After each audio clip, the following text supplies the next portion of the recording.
ஹல்லேலூயா. இந்த நிகழ்ச்சியின் மூலமாக உங்களை சந்திக்கிறதில் மிகுந்த மகிழ்ச்சி அடைகிறேன். இந்த வாய்ப்பை உருவாக்கி தந்த என் தேவனுக்கு நன்றி சொல்லி நான் அவரை துதிக்கிறேன். கண்களை மூடி தேவ பிரசன்னம் நம் மேலே இறங்கும்படியாக, பரிசுத்த ஆவியாளர் நம்மோடு பேசும்படியாகவும் ஜெபிப்போம். கொஞ்ச நேரம் இயேசுவே என்னோடு பேச ஆசையாயிருக்கிறேன்.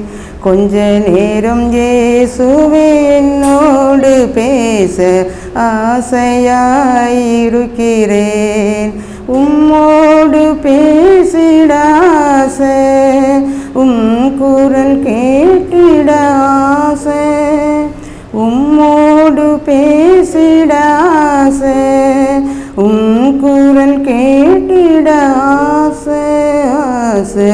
கொஞ்ச நேரம் இயேசுவே என்னோடு பேச ஆசையாய் இருக்கிறேன். அன்பின் தகப்பனே, அருமையான இந்த இனிய வேளையிலும் கூட கொஞ்ச நேரம் நீங்கள் எங்களோடு பேசுங்கப்பா. நீங்கள் பேசலைன்னா நாங்கள் உடைஞ்சி போயிடுவோம் அப்பா. நீங்கள் பேசலைன்னா நாங்கள் உருக்குலைந்து போயிடுவோமே அப்பா. எங்களோடு கூட பேசுங்க ஆண்டவரே. உம்முடைய வார்த்தையின் வல்லமை எங்களுக்குள்ளே கடந்து வரட்டுமே அப்பா. நம்முடைய இருதய கண்களை திறப்பீராக. நீர் இடைப்பட வேண்டுமாய் கெஞ்சுகிறோம் ஆண்டவரே. இந்த செய்தி வேளையில் என் தெய்வீக வல்லமை, தெய்வீக பிரசனம் ஒவ்வொரு மேலும் இறங்கட்டுமையா.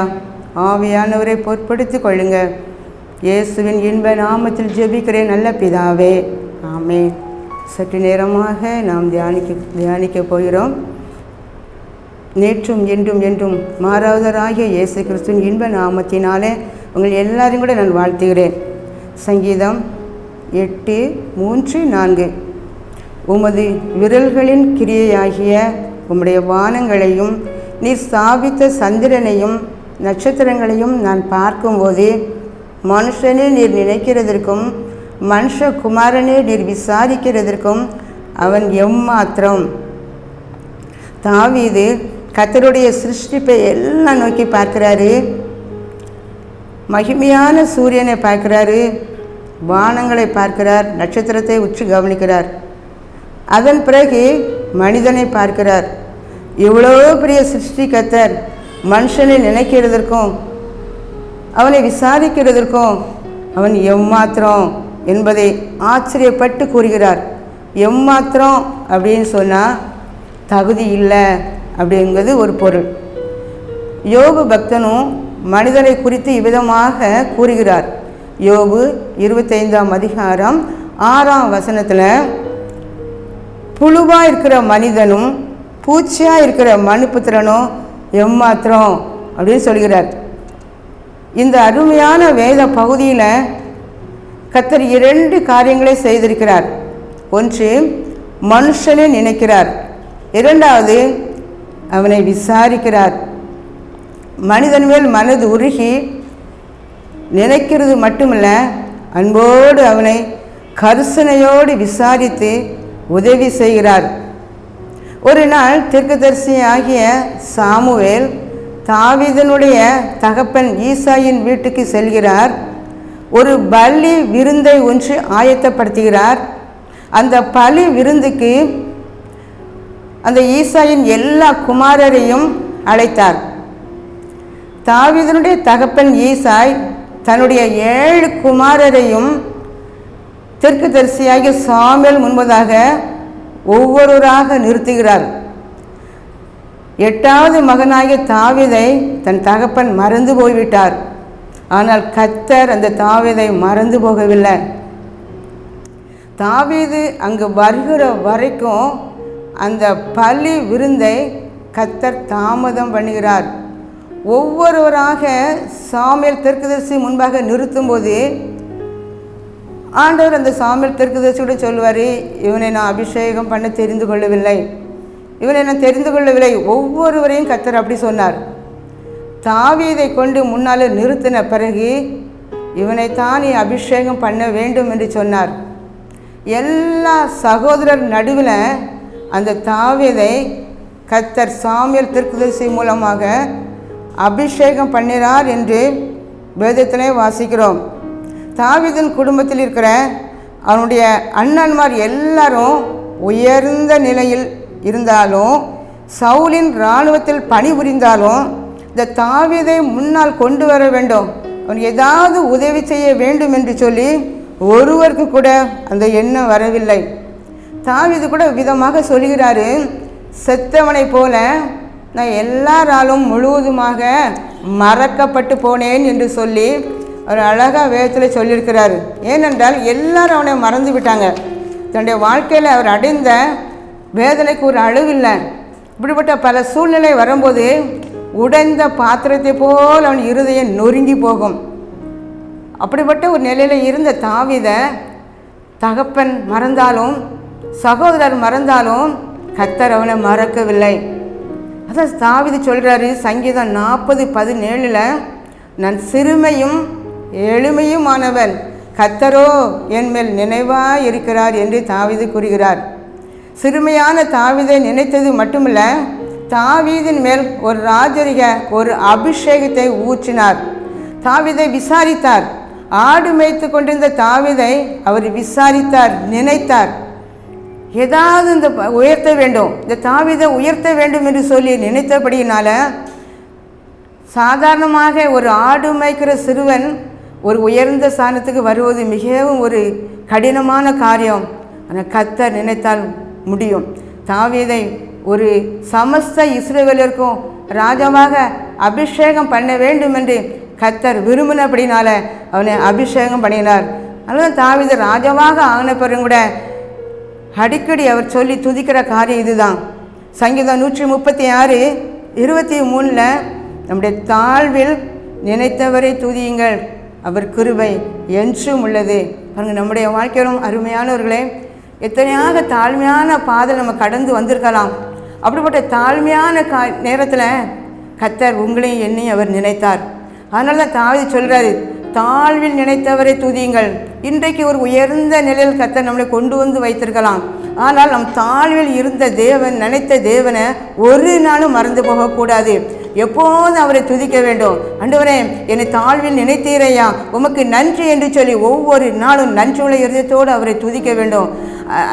அநேகம் பேர் இன்றைக்கு கூட, ஐயா நான் இன்றைக்கும் ஒரு தாழ்மையான நிலையில தான் நான் இருந்து கொண்டு இருக்கிறேன் என்று சொல்லி நீங்கள் கலங்கி வேதனைப்படலாம். கர்த்தருடைய ஆவியாளர் உங்களை பார்த்து சொல்கிறார், நீங்கள் இப்பொழுது இருக்கிற இந்த தாழ்மையான, நீங்கள் தாழ்த்தப்பட்டு வாழ்கிற இந்த காலம் உங்களுக்கு நிரந்தரமானது கிடையாது. நான் உங்களை ஏற்ற காலம் வரும்போது உயர்த்துவேன் என்று சொல்லி உங்களுக்கு வாக்கு கொடுக்கிறார். அவர் சிறியவனை குப்பையிலிருந்து உயர்த்துகிற ஒரு தேவன். 1 சாமுவேல் 2:8 சொல்லப்பட்டிருக்கிறது, அவர் சிறியவனை புழுதியில் இருந்து எடுத்து எளியவனை குப்பையிலிருந்து உயர்த்துகிற ஒரு தேவன். ஹல்லேலூயா, ஹல்லேலூயா. அப்போ சிறியவர்களாகிய உங்களையும் கூட அவர் உயர்த்த முடியும். உங்களை அவர் நினைத்திருக்கின்றபடினால உங்களை அவர் உயர்த்த முடியும். நீங்கள் கூட சொல்லலாம், நான் இன்றைக்கு எல்லாராலும் மறக்கப்பட்டு போய் தான் இருந்து கொண்டிருக்கிறேன், எனக்கு உதவி செய்ய யாருமே இல்லை, எனக்கு என்னால் முன்னால் ஒரு நல்ல ஒரு இடத்துக்கு என்னை கொண்டு வரதுக்கு யார் எனக்கு உதவி செய்யலை, அநேக நேரம் என் குடும்பத்தாரால் நான் மறக்கப்பட்டு போகிறேன், என் பெற்றோரால் மறக்கப்பட்டு போகிறேன், என் பிள்ளைகளால் நான் மறக்கப்பட்டு போகிறேன் என்று சொல்லி நீங்கள் கலங்கி இருக்கலாம். கர்த்தருடைய ஆவியானவர் உங்களை பார்த்து சொல்கிறார், நான் உங்கள் மேல் நினைவாக இருக்கிறேன். ஹல்லேலூயா. வேதத்தில் பார்க்குறோம். இன்றைக்கு 2 காரியத்தை மட்டும் நான் பார்த்து முடித்து கொள்கிறேன். முதலாவது, கர்த்தர் யாரை நினைத்தார், நினைப்பதற்கு என்ன காரணம் அப்படி சொல்லி நம்ம இன்றைக்கு தியானிக்க போகிறோம். முதலாவது, கர்த்தர் நோவாவை நினைத்தார். ஆதியாகமம் 8:1 தேவன் நோவாவையும் அவனுடைய பேழையில் இருந்த சகல காட்டு மிருகங்களையும் நாட்டு மிருகங்களையும் நினைத்தருளினார்.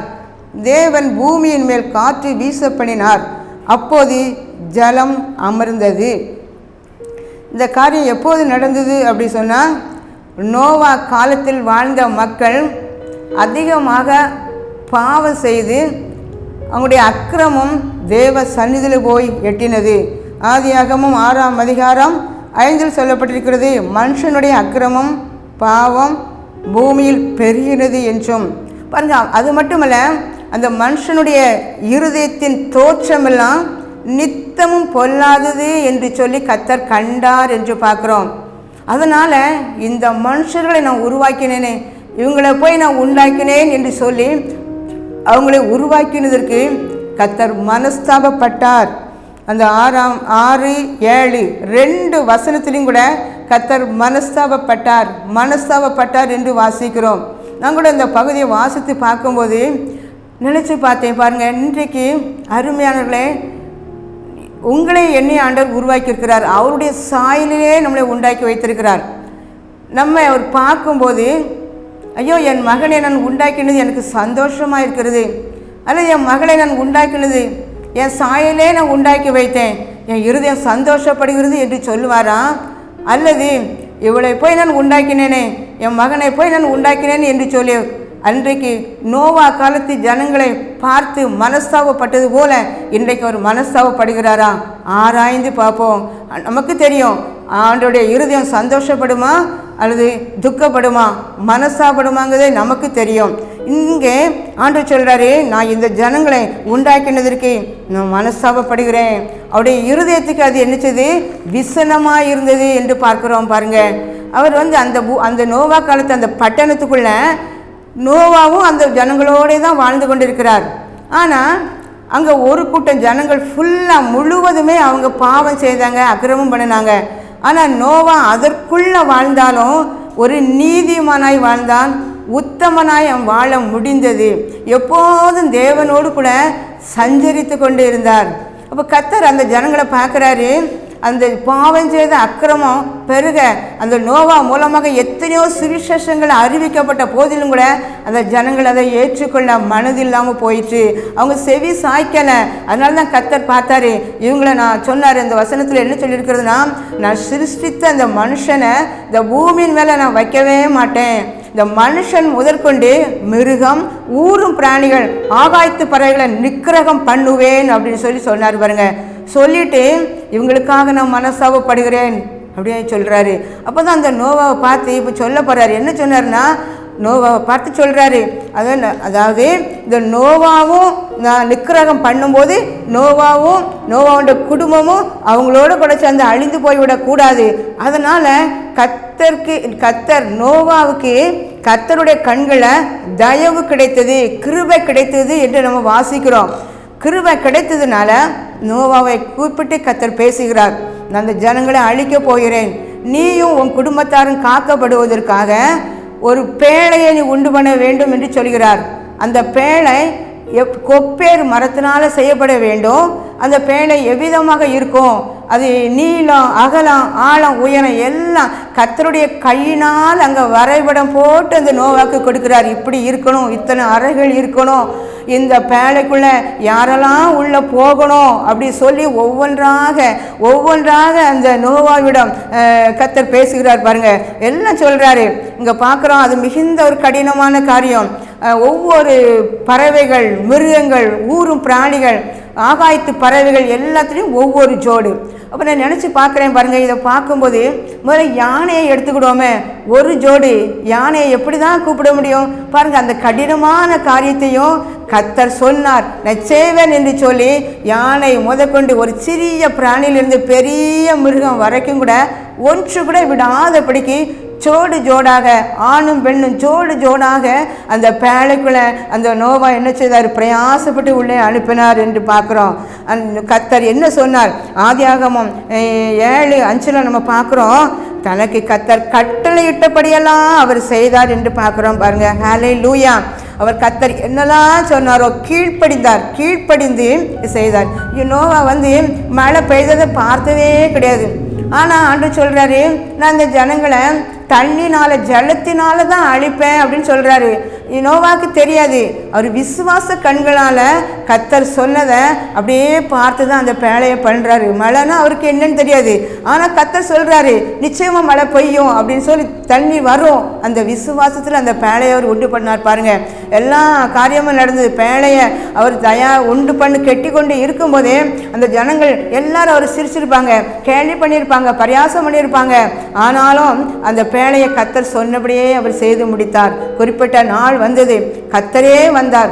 எல்லாரையும் உள்ள அனுப்பி நோவாவின் குடும்பத்தில் 8 பேரையும் உள்ள அனுப்பி கர்த்தர் கதவை பூட்டி சாவியை இணைச்சதார் எடுத்தார் பாருங்க. அல்லேலூயா. அது முதல் 40 நாள் இரவும் பகலும் விடாதபடிக்கு ஒரு நிமிஷம் கூட நிற்காதபடிக்கு பெருமழை பெய்து கொண்டு இருந்தது. ஜலம் மேலே வர வர அந்த பேழையும் மேலே இழிச்சிட்டு மிதந்து கொண்டே இருந்தது.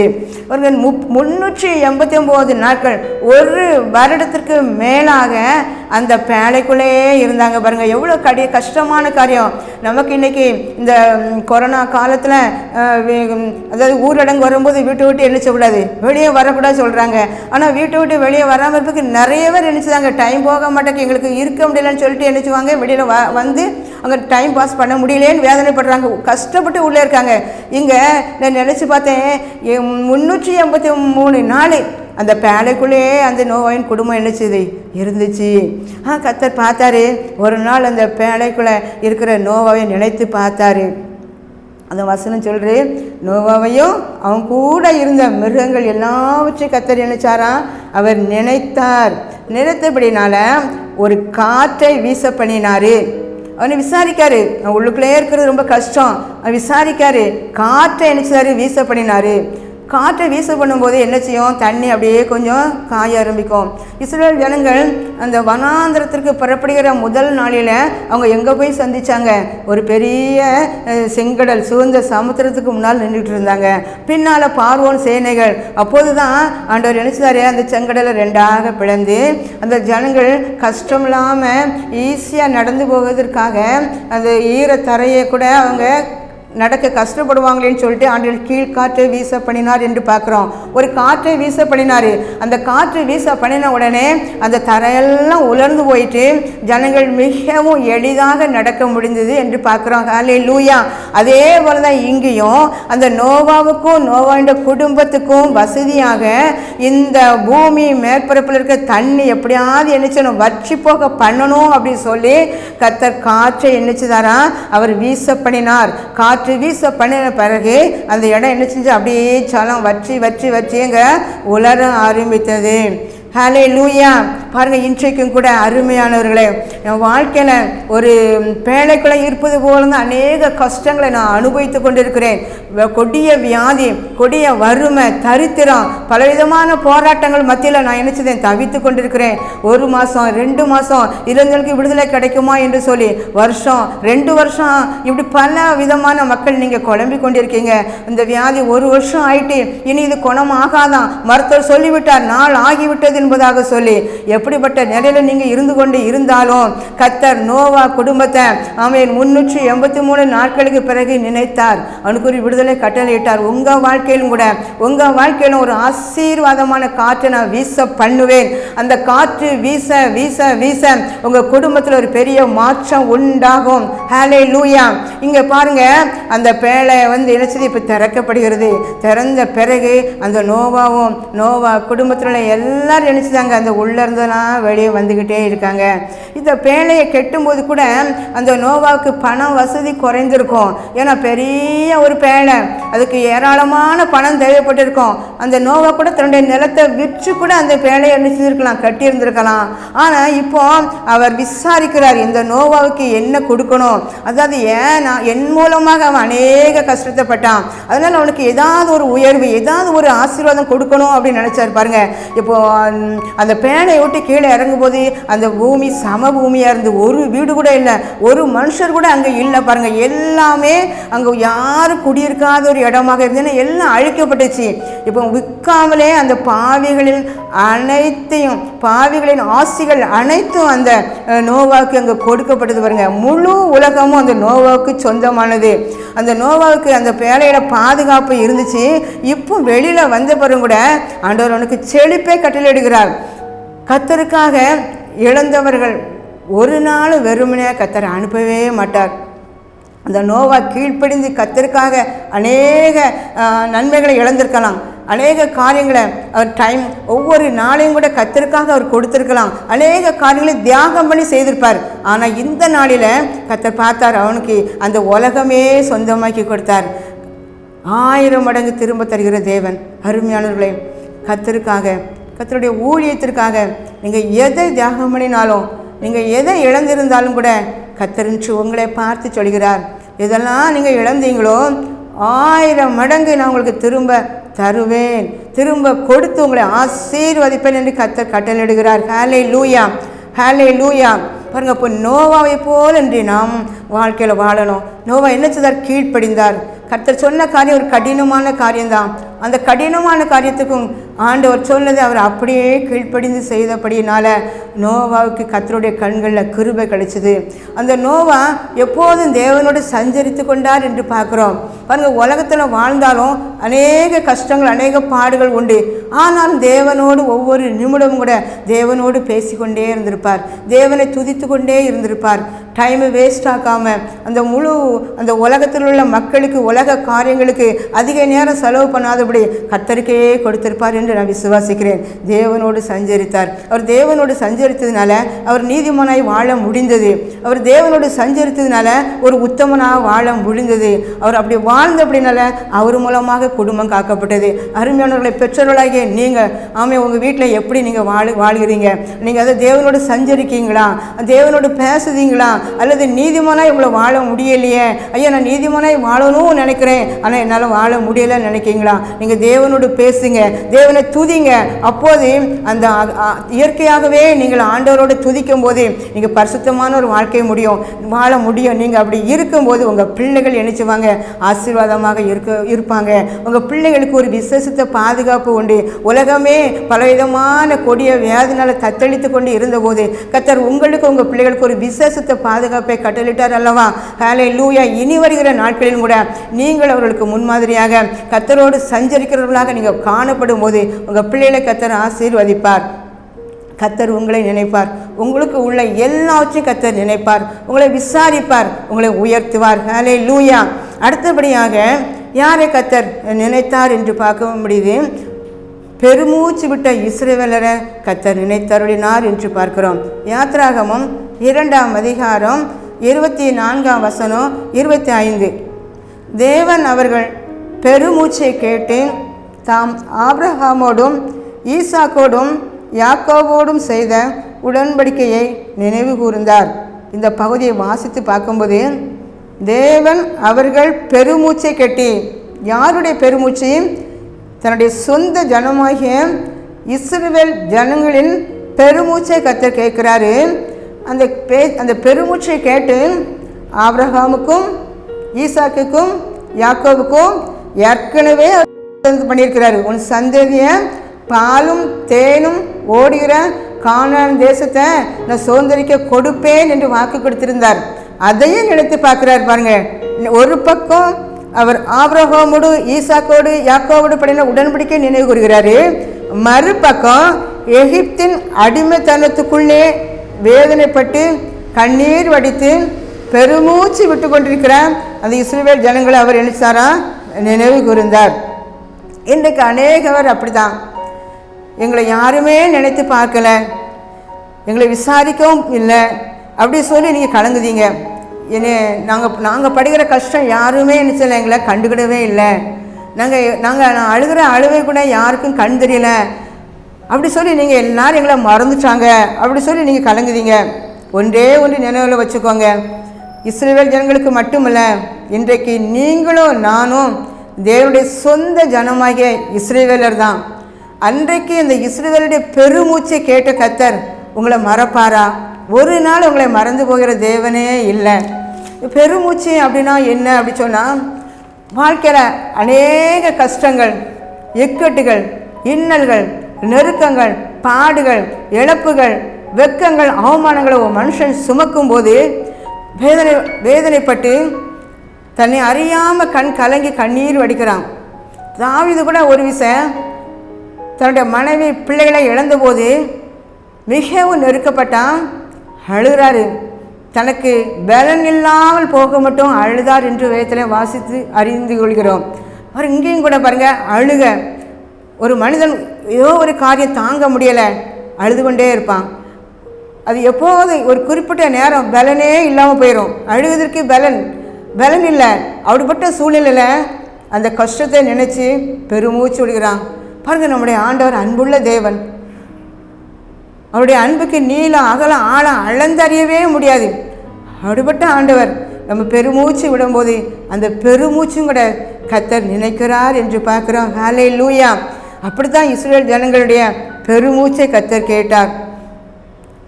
எப்படியாவது ஜனங்களுக்கு உதவி செய்ய வேண்டும், இவங்களை அடிமைத்தனத்திலிருந்து எப்படியாவது உங்களை விடுதலை பண்ண வேண்டும். ஏற்கனவே நான் வாக்குத்தத்தம் பண்ணியிருக்கிறேன், அந்த பாலும் தேனும் ஓடுகிற கானான் தேசத்தை இந்த பிள்ளைகள் சுதந்திரிக்க வேண்டும் என்று சொல்லி கர்த்தர் அங்கே என்ன செய்கிறார், நினைக்கிறார். நினைத்து ஒரு மோசையை ஆயத்தப்படுத்துகிறார். அந்த மோசையின் மூலமாக இந்த ஜனங்களை எப்படி ஆயிலும் வெளியே கொண்டு வர வேண்டும் என்று சொல்லி கர்த்தர் திட்டம் பண்ணி மோசையை அவர் தெரிந்து கொள்கிறார். பாருங்கள், அந்த மிகவும் இருக்கிறாங்க. ஆனால் இவங்க பெருகிவிடக்கூடாது, இவங்க ஜனங்களை பெருகிக்கொண்டே போகிறாங்க. அதனால் இவங்க பெருக்கத்தை தடை பண்ண வேண்டும் என்று சொல்லி அதிக சுமை சுமக்க வைக்கிறாங்க. இவங்களுக்கு தனியாக விசாரணைக்காரர் என்று சொல்லி அங்கே மனிதர்களை ஒதுக்கி வைத்தவங்களை கவனிக்க வைக்காங்க. அதிக சுமை சுமக்க வேண்டும், அதிகமாக வேலையை கொடுத்து வேலை பழுவை அதிகமாக இவங்களுக்கு கொடுத்தா இவங்க பெருக மாட்டாங்க அப்படி சொல்லி இந்த ராஜா என்னென்ன அப்படின்னால பல விதத்தில் இவங்க ஒடுக்கப்பட்டாங்க. எவ்வளோ ஒடுக்கப்பட்டாங்களோ அவ்வளவு கர்த்தர் அவர்களை பெருகப்படினார். ஹல்லேலூயா. இன்றைக்கு நீங்களும் கூட ஒடுக்கப்பட்டு நெருக்கப்பட்டு ஏதோ ஒரு அடிமைத்தனத்துக்குள்ளே இருந்து வெளியே வர முடியாதபடி கலங்கி தவித்து கொண்டு இருக்கின்றீர்களோ, அன்றைக்கு இஸ்ரவேல் ஜனங்களுடைய பெருமூச்சை கேட்ட கர்த்தர் இன்று உங்களுடைய பெருமூச்சையும் கேட்டு உங்களுக்கு அவர் கர்த்தர் நிச்சயமாக அற்புதம் செய்வார். ஹல்லேலூயா, ஹல்லேலூயா. பாருங்க, ஒரே ஒரு காரியம் அவர் என்ன செய்தார் அப்படின்னு சொன்னது, ஜனங்கள் என்ன பண்ணினாங்க, அடிமைத்தனத்தில் இருக்கும்போது அவங்க முறையிட்டாங்க, கூக்குரலிட்டாங்க. யாரை பார்த்து? தேவனை பார்த்து கூக்குரலிட்டாங்க. சத்தம் போட்டு அவங்க அழுதாங்க, சத்தமாக முறையிட்டாங்க. அதனால் அந்த சத்தம் தேவ சந்நிதியில் போய் அங்கே என்னச்சது, எட்டினது என்று வாசிக்கிறோம். இன்றைக்கு பாருங்கள், கஷ்டம் வந்தா பாடு வந்தா உலக மனிதர்கள் எனக்கு அவங்க இருக்காங்க, இவங்க பெரியவங்க இருக்காங்க, அவங்கள்ட்ட போய் சொன்னால் எல்லாம் எனக்கு சால்வ் ஆயிரும், எனக்கு ஒரு நல்ல முடிவு வந்துடும் சொல்லிட்டு மனுஷனை பார்த்து நம்ம ஓடுறோம். அதுதான் நமக்கு ஃபெயிலியர். பாருங்க, அதான் நமக்கு தோல்வி. ஆனால் இஸ்ரவேல் ஜனங்கள் அப்படி ஓடலை. யாரை பார்த்து ஓடினாங்க? கர்த்தரை பார்த்து முறையிட்டாங்க, அழுதாங்க, சத்தமாக நினைச்சுதாங்க ஆண்டவரை பார்த்து முறையிட்டாங்க. அந்த சத்தம் தேவ சந்நிதியில் போய் எட்டினது. இன்றைக்கு கூட உங்களுக்கு கஷ்டம் இருக்கிறது, பாடு இருக்கிறது, பல பிரச்சனைகளை நீங்கள் இருக்கீங்க, சிக்கி தவிச்சிட்டு இருக்கீங்க, எப்படி வெளியே வர முடியலன்னு தெரியல. ஆனால் நீங்கள் யாரை தான் பார்த்து முறையிடும்? கர்த்தரை நோக்கி நீங்கள் முறையிடுங்க. அன்றைக்கு இஸ்ரவேல் ஜனங்களுக்கு அவர் எப்படி விடுதலை பண்ணினாரோ அதே போல உங்களையும் அவர் விடுதலை பண்ணுவார். ஹல்லேலூயா, ஹல்லேலூயா. உங்களை விடுதலை பண்ணி உங்களை என்னச்சாராம், அவர் விசாரித்து உங்களை உயர்த்துகிற ஒரு தேவன் பாருங்க. இன்றைக்கு கூட கர்த்தர் நல்லவர், அவர் கிருபை என்றும் பொழுது உங்களை சொல்ல கர்த்தர் வைப்பார். உங்கள் வாழ்க்கையில் இருக்கிற அநேக கஷ்டங்கள் அவருக்கு தெரியும், நீங்கள் கடந்து வருகிற பாதைகள் அவருக்கு தெரியும், ஒன்று கூட அவருக்கு மறைவானதே இல்லை. அன்றைக்கு இஸ்ரவேல் ஜனங்கள் இப்படி தான் பாருங்க, அவங்க முறையிட்டு விடுதலை பெற்றுக்கொண்டது போல இன்றைக்கும் அருமையானவர்களை திரும்ப இந்த வார்த்தை உங்களுக்கு நேராக கடந்து வருகிறது. நீங்கள் இருக்கிற இந்த பிரச்சனை, இந்த பாடு, ஆமேன், அது நீங்கள் அழிந்து போவதுக்காக இல்லை, தேவ நாம மகிமைக்கு ஏதுவாக கர்த்தர் அனுமதித்த காரியம். கர்த்தரை நோக்கி நீங்கள் கூப்பிடும்போது கர்த்தர் உங்களுக்கு நிச்சயமாக அவர் விடுதலை பண்ணி உங்களுக்கு ஒரு அற்புதத்தை கர்த்தர் செய்வார். அருமையானவர்களே, உங்கள் துக்கம் சந்தோஷமாக வரும். நிச்சயமாக கர்த்தர் உங்கள் ஜெபத்தை கேட்டு பெரிய காரியம் செய்வார். இதோட தொடர்ச்சியை நம்ம அடுத்த வாரத்தில் நம்ம பார்ப்போம். கண்களை மூடி ஜெபம் பண்ணுவோம். அன்பின் ஆண்டவரே, எங்களோடு நீர் பேசினதற்காக உமக்கு நன்றி. உடைய வார்த்தையின் வல்லமைகள் அன்பு பிள்ளைகளோடு கூட கடந்து போகட்டும். அந்த வீட்டுக்குள்ளே தெய்வீக பிரசனம் நிரம்பட்டும் ஐயா. நீங்கள் ஆளுகை செய்யுங்க, வழி நடத்துங்க. மீட்பர் இயேசுவின் மூலம் ஜெபிக்கின்ற நல்ல பிதாவே, ஆமென்.